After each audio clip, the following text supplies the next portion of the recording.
का बहुत बहुत स्वागत है आपकी अपनी संध्या मैम की कक्षा में। कल जो पहले वीडियो पे आपका रिस्पांस रहा वो देख के मैं बहुत खुश हूँ। मुझे बहुत अच्छा लगा कि आप हमारे साथ इस बड़ी संख्या में आए और इसी तरह आप हमारे साथ बने रहें। मैं अच्छी अच्छी चीजें आपको सिखाती रहूँगी। ठीक है, फिर आज की कक्षा मैं शुरू करती हूँ। आज मैं शुरू करती हूँ वर्तनी से। वर्तनी यानी स्पेलिंग।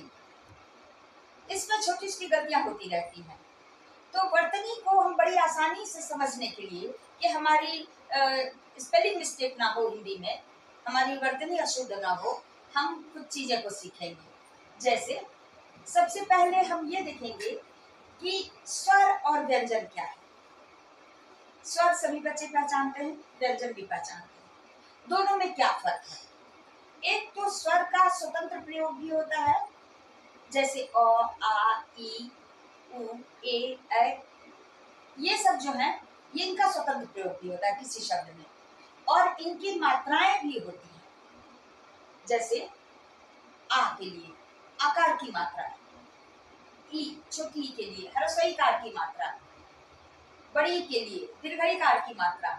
तो ये मात्राएं भी होती हैं, लेकिन इनका उच्चारण हम स्वतंत्र कर सकते हैं। अ, आ, ई, ऊ। इसमें हमें किसी की मदद की जरूरत नहीं। लेकिन व्यंजन क्या है कि जब हम व्यंजन का उच्चारण करते हैं तो उसके लिए हमें स्वर की मदद की जरूरत होती है। जैसे हमने कहा क, क, क्या समझ में आ रहा है? क के अंत में हम क्या बोल रहे हैं? अ के बिना यदि हम अ का अलग कर दें तो हम लिख तो सकेंगे लेकिन बोल नहीं सकेंगे। क मीन्स क्या है हमारे पास? क हलन जोड़ अ। हलंत का मतलब होता है आधा। अब क का आधा उच्चारण हम नहीं कर सकते। वक्ता, वक्ता, ऐसे हम शब्दों के बीच में कर सकते हैं, लेकिन अलग से यदि कहें तो नहीं होगा। तो उसको हम क्या लिखते हैं? क हलन जोड़ अ, ये बनता है हमारा क। ख हलंत जोड़ अ बनेगा ख। ग हलंत जोड़ अ बनेगा ग। ये व्यंजन है। अब यदि हम इसकी मात्रा लगाते हैं, स्वर की मात्रा अ, आ, ह्रस्व ई, दीर्घ ई, ह्रस्व उ, दीर्घ उ, तो ए, ऐ, री, ओ, अ, अ, ये जो है इनकी हम मात्रा कैसे लगाते हैं? जैसे हमें का लिखना है, का को बिना स्वर की मदद के हम नहीं लिख सकते, तो क्या लिखेंगे हम? क हलन जोड़ आ। क्या बना ये हमारा? आ को हटा देंगे, इसके लिए इसकी मात्रा आकार लगा देंगे, यानी कि का। ये हुआ हमारा। उसी तरह से यदि हम क ह्रस्व ईकार की लिखना चाहेंगे तो कैसे लिखेंगे? क हलन जोड़ ह्रस्व ई बना की। इसी तरह क दीर्घ ई क्या लिखेंगे? क हलंत जोड़ दीर्घ ई बनेगा की। और इसी तरह से क ह्रस्व उ, क हलंत जोड़ ह्रस्व उ कु, क हलंत जोड़ दीर्घ उ कु, क हलंत जोड़ ए के, क हलंत जोड़ ऐ कै। इस तरह से हम मात्राओं को लगाएंगे। अब री के लिए देखिए क्या मात्रा होती है। री के लिए रीकार की मात्रा होती है। रीकार जैसे क्री, हमें यदि कृपा लिखना है तो क्री के लिए हम क्या करेंगे, कैसे लिखेंगे, क हलन जोड़ री, ये बन जाएगा हमारा क्री, कृपा, कृतज्ञ, कृष्ण। अब कृष्ण लिखना हो तो कैसे लिखेंगे हम, पहले मैं सीधे छोटे शब्दों से बताती हूँ। जैसे मान लीजिए हमें लिखना पड़ा मोहन, मोहन का यदि इसे हम कहते हैं वर्ण विच्छेद, वर्ण विच्छेद, मोहन, मोहन के लिए हम क्या लिखेंगे,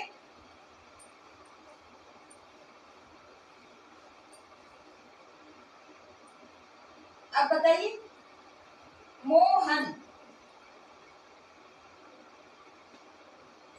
हम क्या लिखेंगे, मो हलंत जोड़ ओ, मो, ह के लिए क्या कहेंगे, ह हलंत जोड़ अ, तब बनेगा अ, जोड़ नौ हलंत जोड़ अ, मोहन,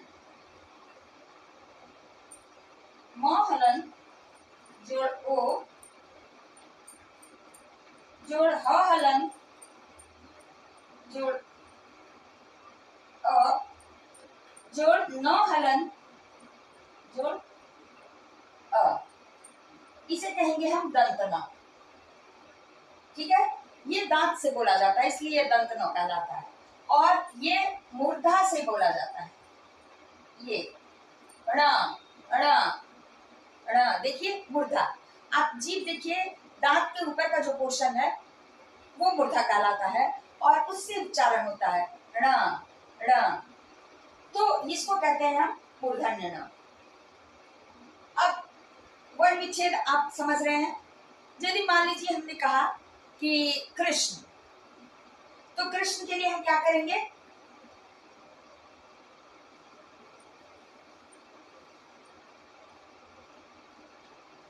क हलन जोड़ री,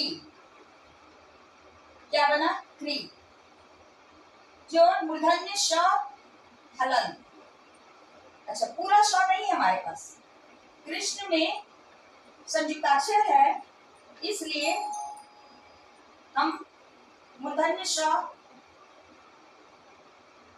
हलंत लिखेंगे, और देखिए इसको पूरा नहीं करना है, हमें आधा ही है। अब इसके बाद हम जोड़ कर देंगे मूर्धन्य न हलंत जोड़ अ, ये हमारा हुआ कृष्ण। तो जब हम ये वर्ण विच्छेद समझ जाते हैं, जैसे मान लीजिए हमने दिया आपको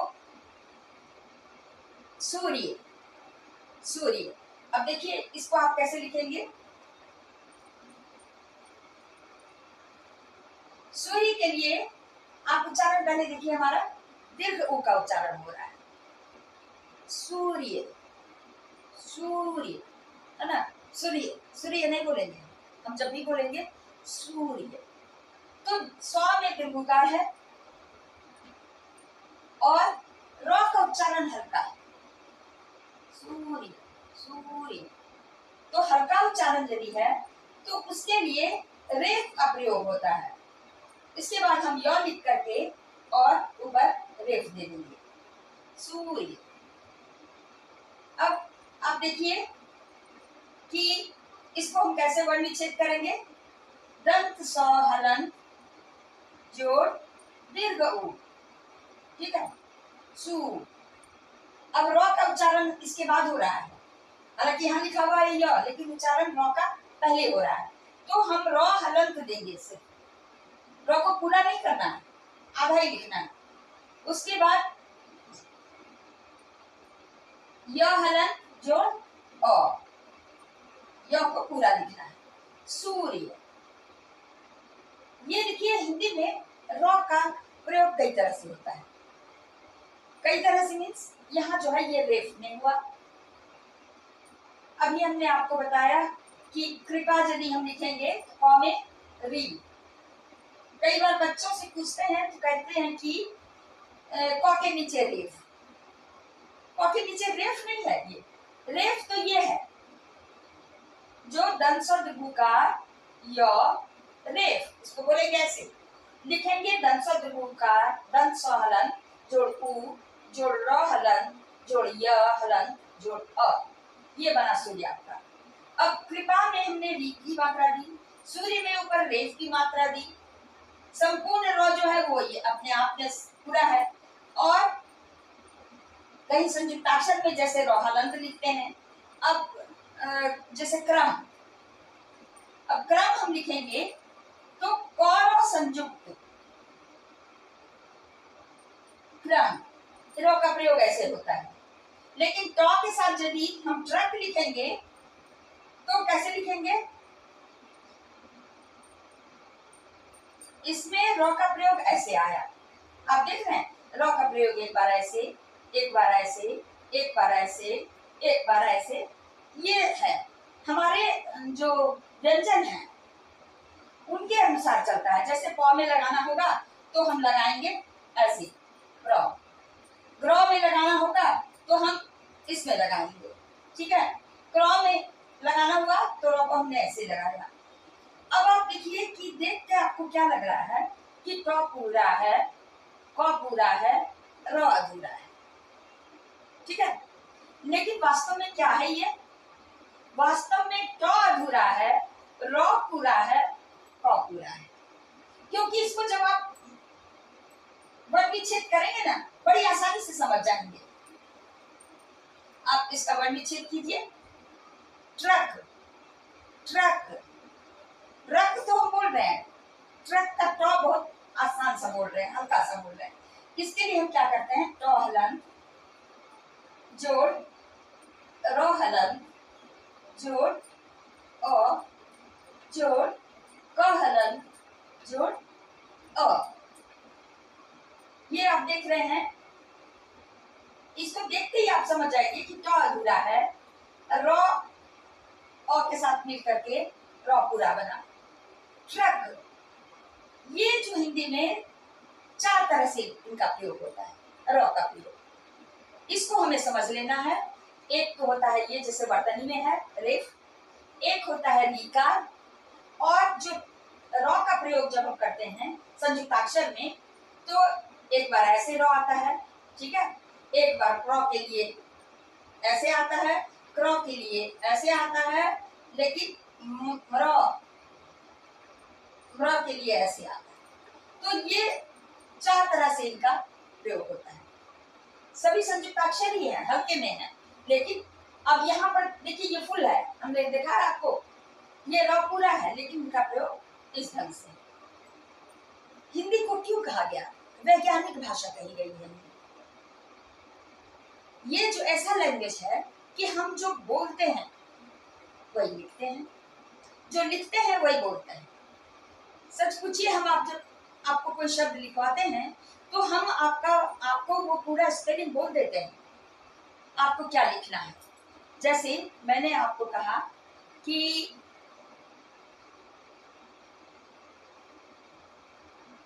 एक ऐसा शब्द जैसे कि झूठ, मैंने एक शब्द कहा आपको झूठ, तो आप क्या देख रहे हैं, हम झूठ कैसे बोल रहे हैं, ज्यादा ठहर के बोल रहे हैं, लंबा खींच के बोल रहे हैं, झूठ। ये जब करते हैं इट मींस कि हम आपको बता रहे हैं कि उसमें दीर्घोकार लगाना है आपको, ठीक है, झूठ। लेकिन यदि हम कहते हैं कुछ कुछ, तो हम क्या बोल रहे हैं, आपको कु को बड़ा जल्दी से बोल रहे हैं, कुछ ह्रस्वकार होगा काम, ये हम बोल दे रहे हैं आपको। और यदि ह्रस्वकार लिखा हुआ है तो उसको वही हम पढ़ेंगे। ये इंग्लिश की तरह नहीं है कि ब्यूटी तो बट होता है और ब्यूटी पुट हो जाता है। क्यों भाई, ब्यूटी भी पट रखो तब तो बच्चों को आसानी होगी ना, नहीं, वो दोनों दो तरह से चलेंगे। हमारे यहाँ यानी ह्रस्वकार है यदि तो उसका उच्चारण जल्दी से होगा, और कुछ शुभ उधर उधर छोटी उसे। लेकिन यदि हम कहें ऊर्जा, ऊर्जा, तो हम ऊर्जा नहीं बोलेंगे, ऊर्जा नहीं, वो वही शुद्ध बोलना ही बोलना है। तो आप यदि अपने उच्चारण पे चले जाएंगे तो बड़ी आसानी से आप उसका वर्ण विच्छेद कर लेंगे। और वर्ण विच्छेद करना मतलब कि आपको स्पेलिंग पूरी तरह से समझ में आ गई, इसमें कहीं कोई गलती नहीं हो सकती है। अब हम आपको बताएंगे कि मान लीजिए हमने थोड़ा कठिन सा शब्द दिया आपको, जैसे हमने दिया आपको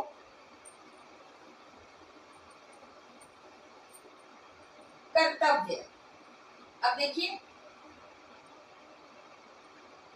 कर्तव्य, अब इसका वर्ण विच्छेद कीजिए आप। क्या लिखेंगे हम? क हलन जोड़ अ, ये हमारा क बना। इसके बाद उच्चारण क्या हो रहा है? कर्तव्य, कर र का हल्का उच्चारण हो रहा है, तो हम क्या करेंगे? र हलंत लिखेंगे। उसके बाद क्या हो रहा है? तो त हलंत जोड़ अ। इसके बाद क्या है? ये व या संयुक्त, यानी व आधा है हमारे पास, तो व आधा के लिए हम क्या करेंगे? व हलन, ये मतलब हो गया ये आधा, जोड़ य पूरा है हमारे पास, तो यह हलंत जोड़ अ, ये बन गया कर्तव्य।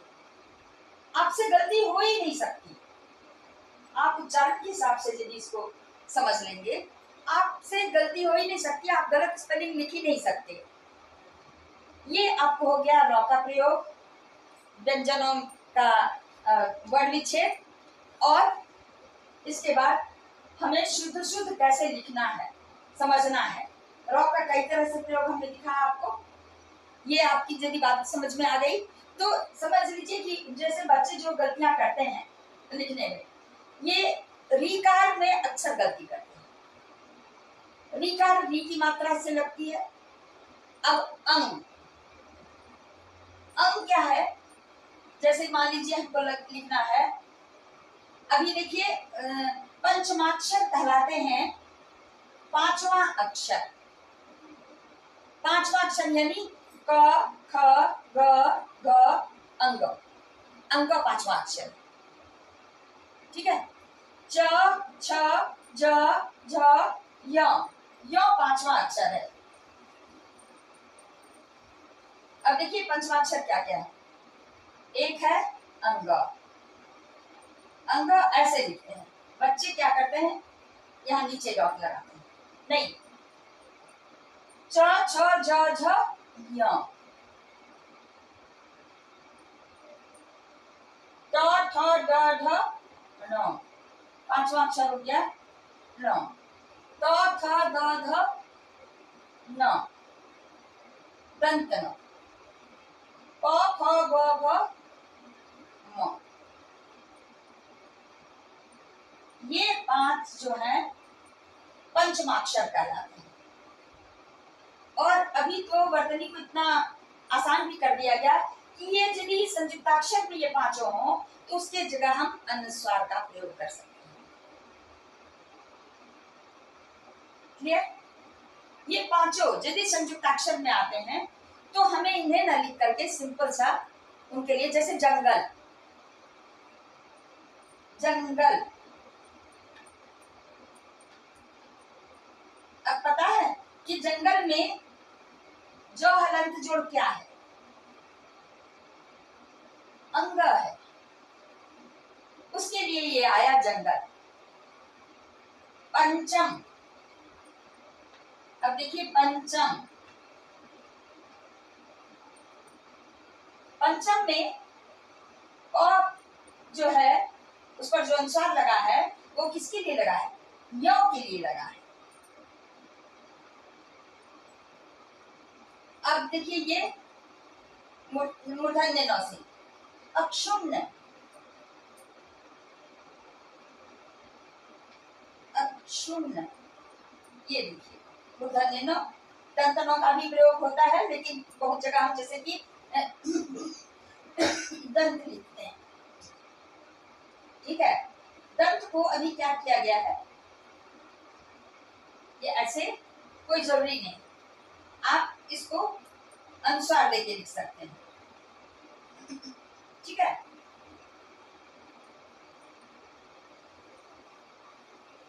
म, जैसे मान लीजिए हमने लिया एक शब्द संबंध, संबंध,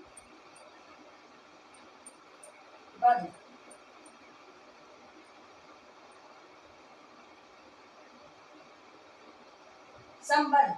अभी हम इसको कैसे लिख रहे हैं, बड़े आसानी से लिख रहे हैं, स्व पर अनुस्वार, ब पर अनुस्वार और ध, ये संबंध। ठीक है।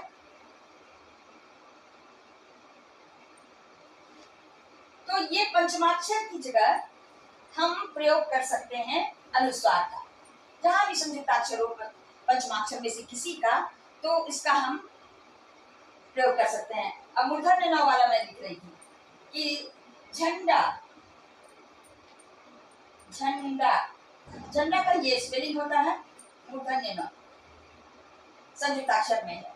अब इसको अभी हम कैसे लिख रहे हैं, हम लिख रहे हैं झंडा, झ पर अनुस्वार, यानी इन पांचों का जब संयुक्ताक्षर हो, किसी से जुड़ा हुआ हो, तो उसको हटाकर हम ये लिख सकते हैं। एक और चीज देखिए, अब आप कैसे समझेंगे, मान लीजिए हमने दिया आपको लिखने के लिए झंडा, और तब आपसे पूछा कि बताइए कि इसमें कौन सा संयुक्ताक्षर है जिसे हटा के हमने अनुस्वार लगाया, आप कैसे समझेंगे?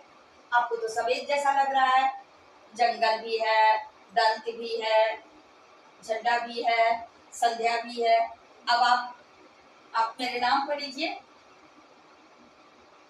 अब यदि मैं आपसे पूछूं इसमें बताइए किसका संयुक्ताक्षर हटा के अनुस्वार लगा, तो आप देखिए बड़ा आसान सा तरीका है। ये झ के बाद जो शब्द, जो वर्ण आता है, तो वो अक्षर को हम देखेंगे कौन सा है, ड। ठीक है, ड। तो ड किसमें है, पूरी उसकी पढ़िए, ट, ठ, ड, ढ, और पंचमाक्षर क्या है, मूर्धन्य न। तो ये आ गया आपको न संयुक्ताक्षर। अब संध्या, संग के बाद क्या है, ध, ध का पांचवा अक्षर क्या है, त, थ, द, ध, दंत न। तो आप कहेंगे कि दंत न का संयुक्ताक्षर था जिसे हटाकर हमने किया। ठीक है। कंचन, कंचन, अब देखिए कंचन हमने लिखा ऐसे, और आपसे पूछा कि कंचन में कौन सा संयुक्ताक्षर क और च के बीच था जिसे हटाकर हमने अनुस्वार दिया। तो आप देखिए, पहले चौक उठाइए और इसका पंचमाक्षर निकालिए, च, छ, ज, झ, य। तो आप कहेंगे कि ये य संयुक्ताक्षर इसके साथ मिला हुआ था। ठीक है, ये कंचन का ये स्पेलिंग था। अभी इसको बड़ा आसान कर दिया गया, पंचमाक्षर को हटा करके हम अनुस्वार लगा सकते हैं। अब यदि हमने कहा कि अंक या अंगद, मान लीजिए हमने कहा अंगद, तो आप अनुस्वार हटा करके यदि लिखने को आपको कहा जाए तो किसका संयुक्ताक्षर आप करेंगे, अब ग उठाइए, इसके बाद जो है उसको ग, क, ख, ग, घ, अंग। इट मीन्स कि ये अंग का संयुक्ताक्षर था। अब अंग का संयुक्ताक्षर के लिए क्या करेंगे, अंग, हलंत, अंगद।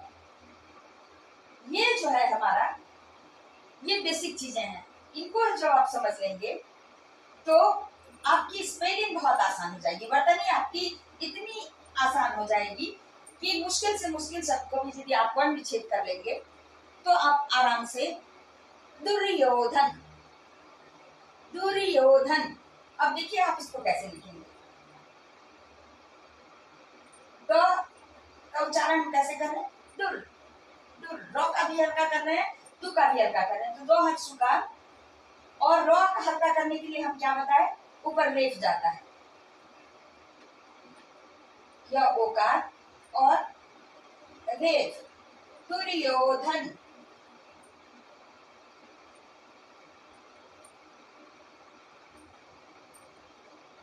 इसको हम कैसे पढ़ेंगे? द ह्रस्वकार य ओकार रेफ ध दंत न दुर्योधन। यदि मैं कहूं कि धृतराष्ट्र को बताइए कि क्या स्पेलिंग लिखा हुआ है? धृतराष्ट्र।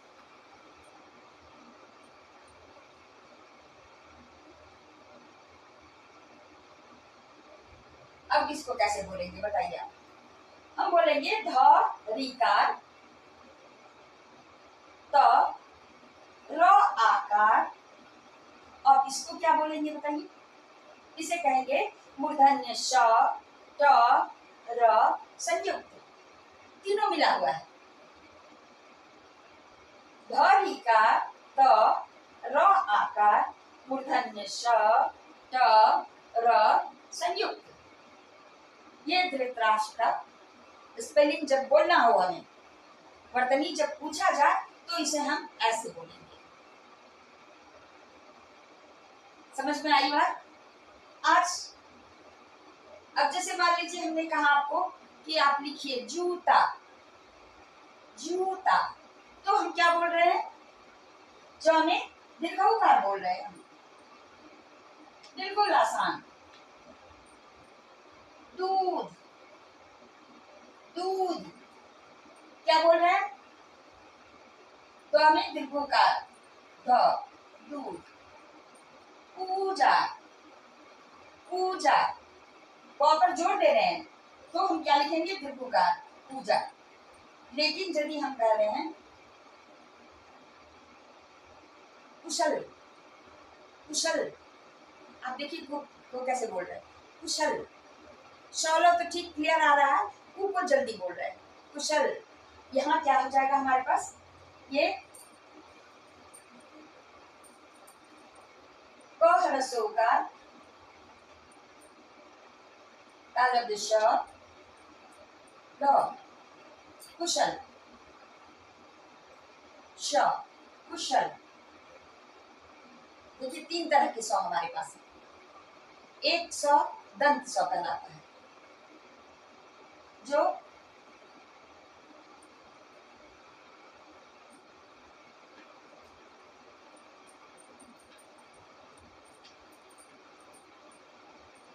ये दंत स कहलाता है। ये तालव्य श, तालव्य श क्यों कहते हैं इसको? क्योंकि हम तालु से बोलते हैं। और ये जो है मूर्धन्य श, ये मूर्धा से बोला जाता है। मूर्धा मुंह के हिस्से में हम दांत से ऊपर जो पोर्शन है उठा हुआ है, ये इसको कहते हैं मूर्धा। तो मूर्धा से जब हम बोलते हैं श, श, लेकिन इसको हम बोलते हैं तालु से श, श। जीभ हमारी तालु में सटती है श, और ये बोलते हैं दांत से स, स, स। ये फर्क है। हम जब आपको बोलेंगे शाम, शाम, तो आप क्या लिखेंगे? तालव्य श लिखेंगे, शाम। आप खुद उच्चारण करके देखिए। ये जो है ये हमारे तीनों स। और मूर्धन्य न, न मूर्धा से बोलते हैं इसलिए उसको हम मूर्धन्य न कहते हैं। और दंत न, दंत न, न, ये दांत से जब जीभ का स्पर्श दांत में होता है तब ये हम बोलते हैं न। तो ये जो बेसिक चीजें हैं, बुनियादी चीजें आपको ये मैंने आज आपको बताई। इसमें यदि कहीं कुछ छूट गया हो, कुछ और आपको जानना हो तो आप मुझसे पूछ सकते हैं, मैं बताऊंगी, आपकी समस्याएं दूर करूंगी। धन्यवाद। बहुत